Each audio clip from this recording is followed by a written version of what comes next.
In this week's episode, we're going to be giving away a special EuroLeague themed prize. So listen up. At one point, one of the three of us is going to ask you a special question. The first person to answer correctly in the comment section is going to win that prize. So stay on your toes. You dropped DJ shorts, the ace on your sleeve, and you dumped it. And you were all over me because I dumped Lena Dimitrijevic last week. How ungrateful I am. You should be ashamed of yourself. This is a message for Sasha Vesenko. If you're watching, and I know you're watching because I know you're watching. Sorry, Sasa, sorry.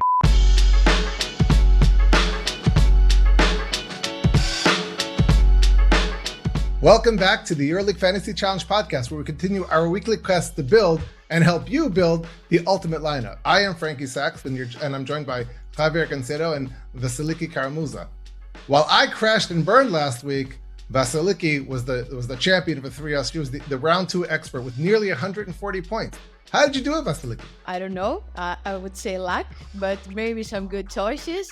I was harshly criticized about the fact that I dropped Nena Dimitrijevic out of my team, but it worked out okay for this round. So maybe you need to be a little more careful with what you say to me when I make my choices. I think we all learned our lesson about mocking you. Yeah, but it wasn't me that worked out pretty well last week. It was the winner of our EuroLeague Fantasy podcast private league, and it's a great guy, so congratulations to him. His name is Yorgos Tsakouras or Yorgos Tsakouras, I'm not right sure. So George, come in the section below for the comments and tell us which is the right one. He got 189.2 credits, and he was the winner for this round.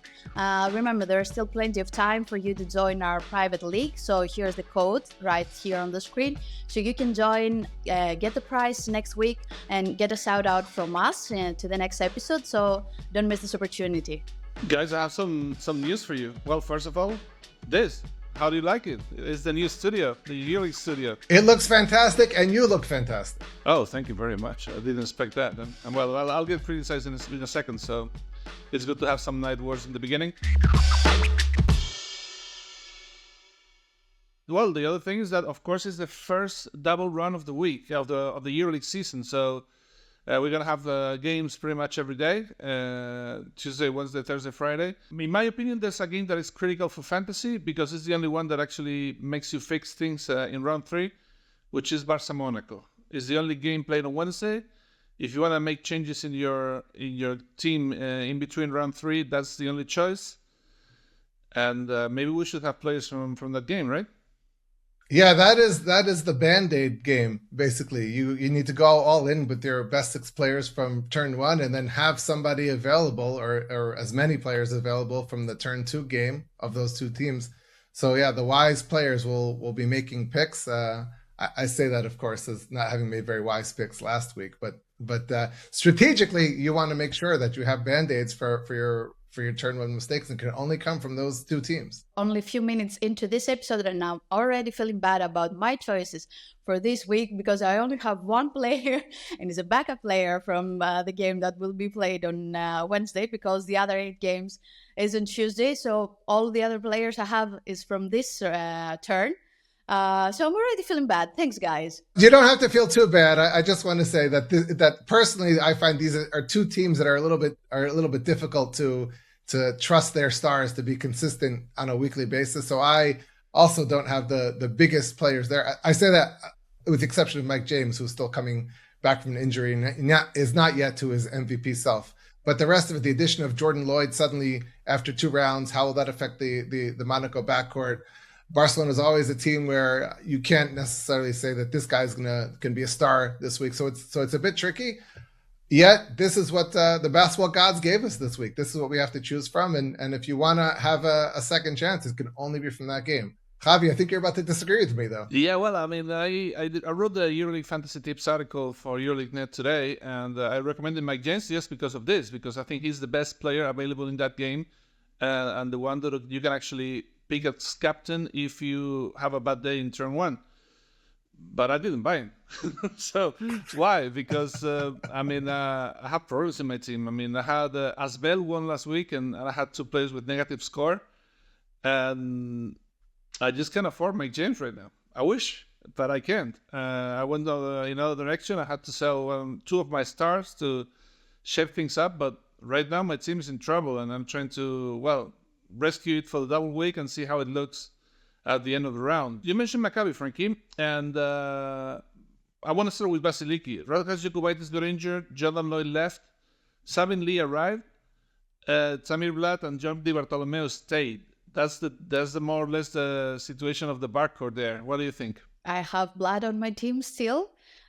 He didn't play that good in the previous game as he did in round 1 where he was the MVP.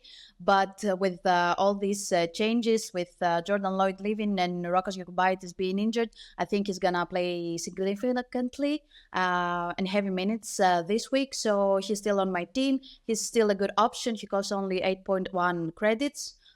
He has upped his price, but 1.1 credit. So he's still on my team. Even though he didn't play great last week, he still got the minutes. He still had a lot of assists. He still has that role. And the most important thing is you're looking for the role and the opportunity. The perfect fantasy equation is when role meets talent. And right now, Vlad has that role, and we've seen him capitalize on the talent. And he has the coach. The coach believes him. What will be interesting will be, first of all, as of recording, there's no price yet. Sabin Lee is not yet in the game. He hasn't been formally registered, but he will probably be playing in their game. So we have to see, what price will be. And what you do know is often you can say, oh, let's wait and see with the player. If the price is not so high, I might just jump on Sabin Lee, who's obviously talented, and there's a role there for him just because, as Javi said, 2 players are out. Lloyd permanently, Jokubaitis with an injury. Someone's got to play guard. So Lee could be right. I'm not sure what that price is. Javi, what price would you take Lee at? I would say 12 or under. I'll take it for sure because he's going to play. He's scoring a lot of points in other competitions that he played, so far this season. And I also like the fact that Maccabi plays back-to-back home games. Well, home games, but they don't have to travel. Same but Partizan. Partizan plays first in Belgrade Arena, then they play in Pioneer in Alexander Nikolic Hall. So they don't have to travel. Alba and Barca also play at home both games. So for round 4, sleeping in your own bed, going to practice every day, without having to travel, that could be interesting. Alba plays as well in round 3, and I have my team full of Alba players. I think there's going to be a good week for Alba. That's it. I love to be able to catch Javi in a mistake, so I'm going to do it now. Barcelona plays round 4 against Zvezda in Belgrade. So they're not playing 2 games at home. Okay, well, anyway, I only have Abrines just because of this turn 2 thing. I want to have at least one choice on Wednesday, just in case something goes wrong, because it probably will. I mean, last week when I saw that as well won, I was so happy, and I was like, okay, let's see how Lorraine and the Aldi did, and they had negative scores. I was like, come on, guys. I mean, what happened? By the way, Nil Sacco in as well. Really, really good game for him. One of the leaders in PAR, Vasiliki, he's under 10 credits. What do you think? Yeah, she's definitely a good option, and I've been impressed with as well so far. They lost the first game, but they gave a pretty good fight to Virtus. They won round 2. Now they're playing against Alba, so they also have an opportunity to win this time. Nil Sacco was a big surprise. He won the MVP award alongside with the one and only Sasha Vezenkov, of course. But there are other cool options from Asvel too down the road, like Theo Maledon. Some of you got him on his team, if I'm not wrong. It's interesting you brought up all those names because center, I think, has been the trickiest position so far this season. Some of the players that Javi mentioned, he didn't mention Tavares, who was the biggest letdown, I think, in the league as far as points per credits last week. He did mention Livorne. When you're the most of the expensive centers, there hasn't been, let's say, consistency. There's been players who I didn't expect to be consistent who've been great, and then some of the players you expected to be consistent, and you thought you know what you have, you don't have. The center has been very tricky, and I think if you look at the teams that have done the best, they have guys like Tyreek Jones, who there were still some questions about what exactly would his role be. Dan Oturu, who some people thought that Poirier would have a bigger role, but Oturu has played really well. On the other hand, guard has been a position where there's just a ton of value. Vasiliki, you mentioned Theo Maledon, who was a player who I really wanted to pick up this week, but my backcourt was strong enough that I didn't want to drop Blatt. I didn't want to drop Martin Hermanson. I didn't want to drop Cordinier, so that I couldn't get Maladona. I think that what's separating the great teams from the weaker teams right now is getting it right with center. Obviously, I got it wrong. I didn't get it great either. I made some changes with my center. Initially, I wanted to get Oturu, but I couldn't make the math because I wanted to have a strong backcourt as well, because I made a change there too. So I end up getting Christ Kumaji from Alba. He has been playing really great. This is their first option for the center. He plays a lot. He gets the job done, and he's super cheap at this point. He costs 9.1 credits, under 10, so it's perfect. I have to tell you a funny story about Besenkov, if you allow me, which is everybody knows that Besenkov is a big fantasy challenge player. He talks about himself as Sasha, because I told him, it's okay, it's you. You can talk about me. No. It's a character in the game. It's not me. It's just a fantasy thing, you know? And he talks about himself as Sasha. He texted me and said, I picked up Sasha for round 2. And I was like, you didn't have Sasha for round 1? It's like, no. But that's why he didn't play so well. That's why he didn't play so well That's in the right. first round, because he didn't even choose him.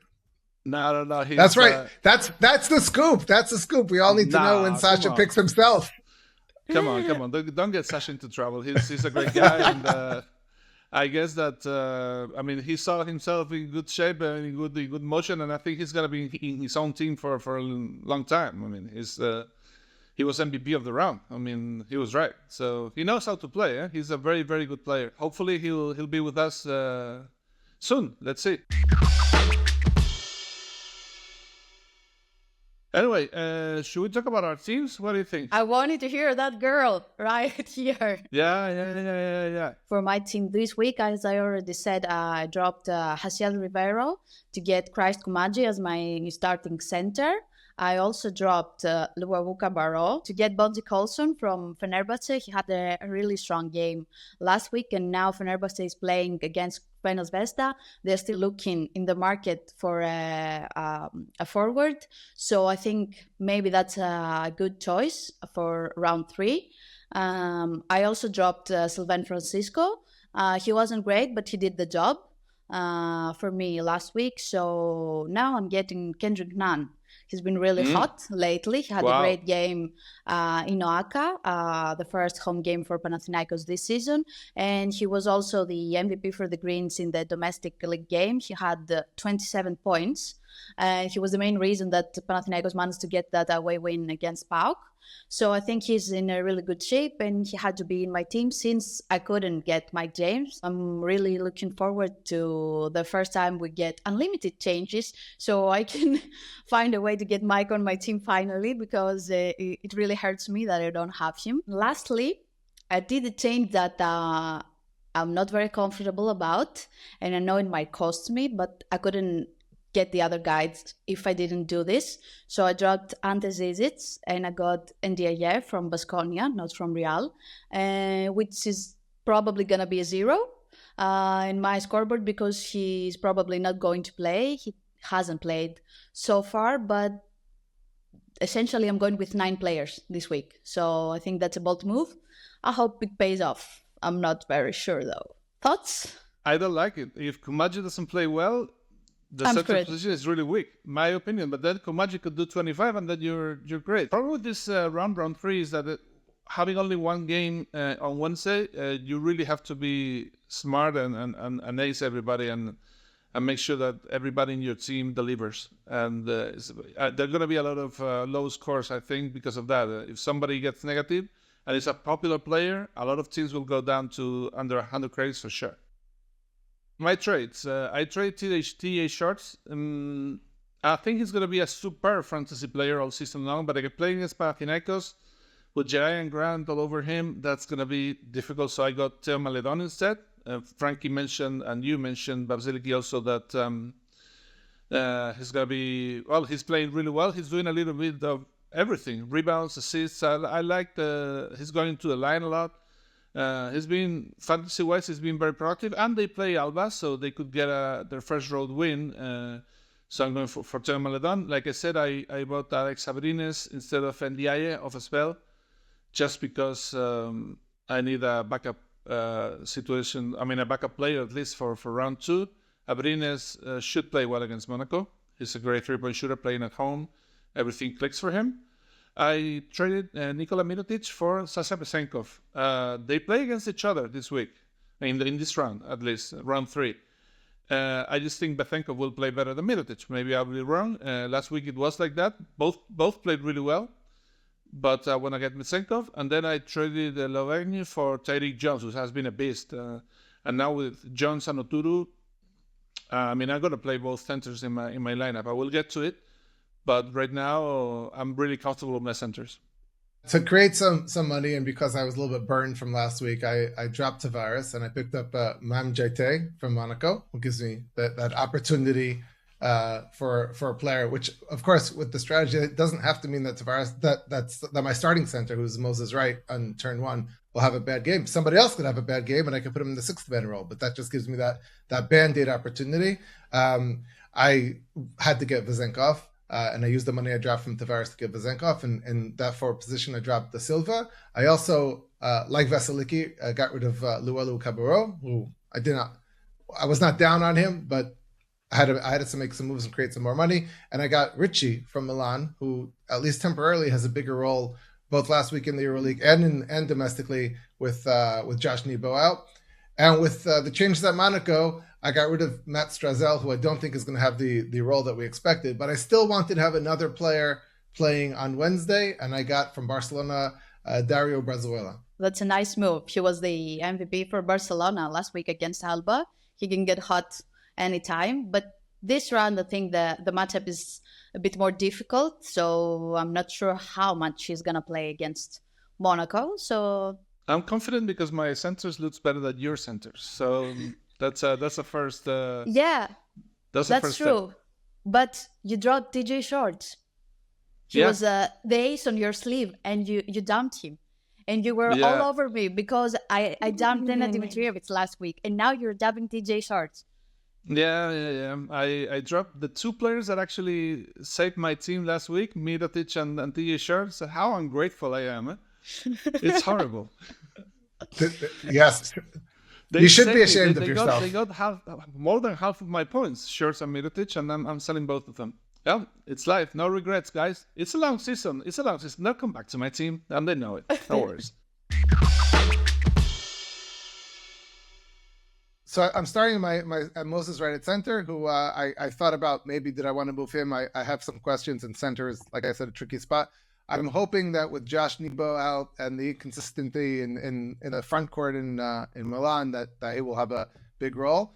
Vezenkov is my turn 1 captain, and I'm going with the 3-guard lineup, so I can have 4 guards also with the 6th man. So I've got Blatt, I've got Hermanson, I've got Cordinier, and my final starter is Marinkovic from Partizan. And then on the bench, not going to play because they're also turn 1. I've Ndaye from Asvel, who did not drop, and Ricci. And then I'm keeping Coach Ataman for the 3rd week in a row. I do not think I will keep him. Beyond this week. I don't think it's worth the risk against Real Madrid in turn 4. So I'll probably make that change on Thursday.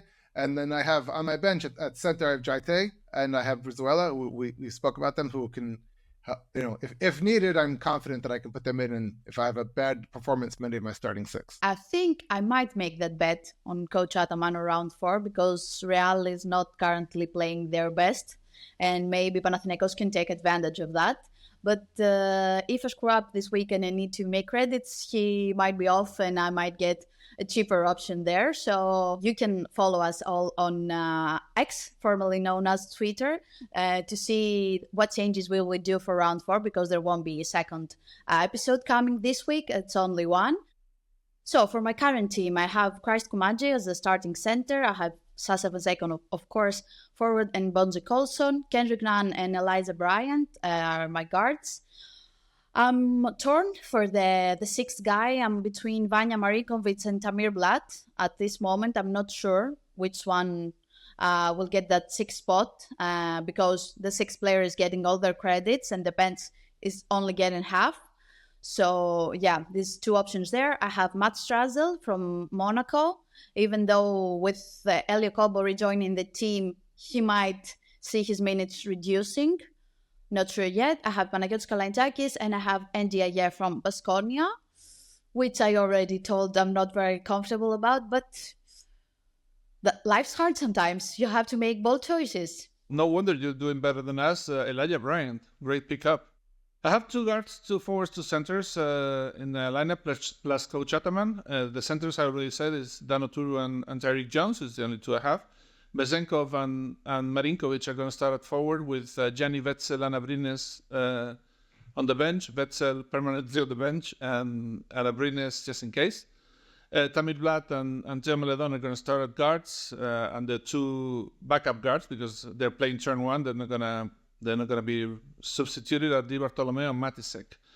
Matisek's not playing too much, but like I said, I also have kind of a 9-man choice, but he could have a good game. I mean, you never know. It's not like he's never playing. Sometimes he plays 20 minutes, sometimes he plays 2. So we have to see what's going on.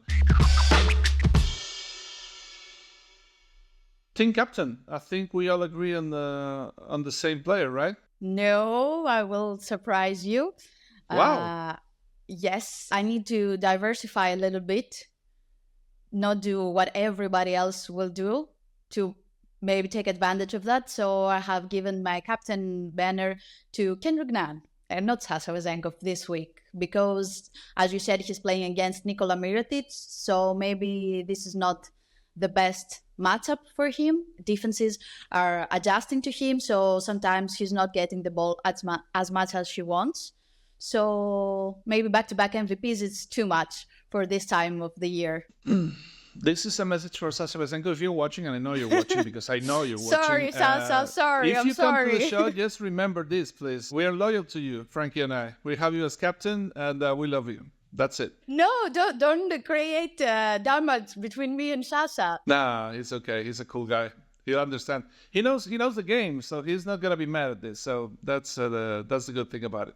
Anyway, anything before we go? Anything else? No, just people need to follow us on X, formerly known as Twitter, to see what we will do for last-minute changes and what we will do for round 4 because there won't be a second episode.